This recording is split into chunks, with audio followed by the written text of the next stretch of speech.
And joining us on the news is Deji, Ogeyingbo, athletics journalist, to discuss this. You're welcome. Thank you so much for joining us.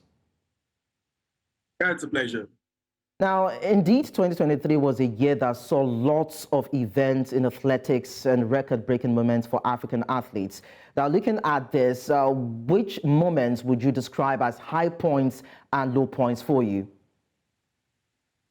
Well, it's pretty tough, but you can't look beyond Faith Kipyegon, Mother Faith, they call her now, breaking 3 world records actually.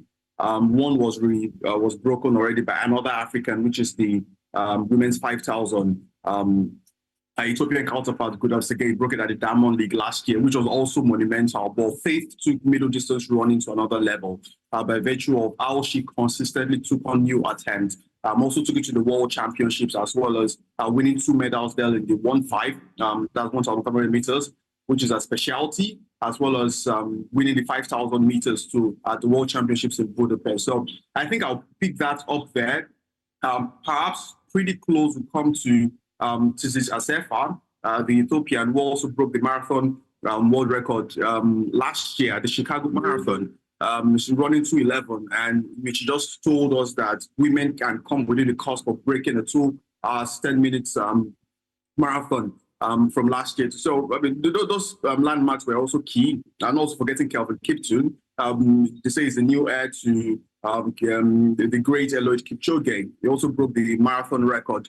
And but on a personal note, certainly has to go to Letile Tebogo, the young kid from Botswana. We all talk about Akane Simbine. We talk about Ferdinando Mayala now, who just spoke some few minutes back. And I put a whole lot of hope on Letile Tebogo. I saw him grow as a kid, running at World Junior Championships, competing also at the World Championships. Him being the first African to win a medal in the 100 meters at the World Championship since 1987. And that was also huge for Africa. Okay. So going into the I honestly feel that Tebogo has got something special to do.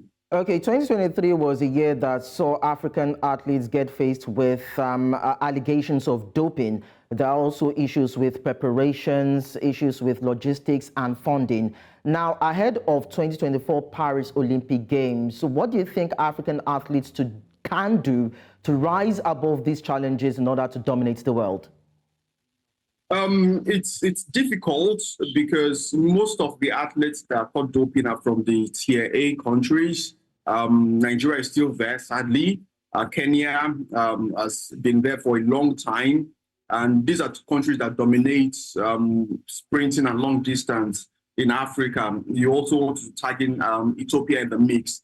And it's a difficult tell because a large chunk of these athletes that are caught doping usually see it as a last resort. And because of the huge competition to get into the team that will go into the World Championship, they resort to all sorts. Also, just they want to make money as quickly as possible, run a fast race, also run probably a sub 210 marathon in the purist and probably get $40,000 and they call it quits. Some of them is actually intentional. So a lot of sensitization needs to be done. At least I know from the AFN's point of view, I've spoken to the SecGen, to the TD, and they keep on doing this sensitization every single time. Probably say half of them do it unknowingly, but the other half actually do it intentional. And it's also not fair to the point that if you look at some of these Olympic standards that world athletics expects people to reach before they can qualify for the Olympic Games, they're absolutely outrageous, really. And if you judge it by the level of competition vis-a-vis what we have in Nigeria and local athletes can compete in, it's almost difficult. So you can't blame them entirely, but the sensitization keeps on going and hopefully it desist from this completely. Deji Ogeyingbo, thank you so much for your contribution. That's a pleasure.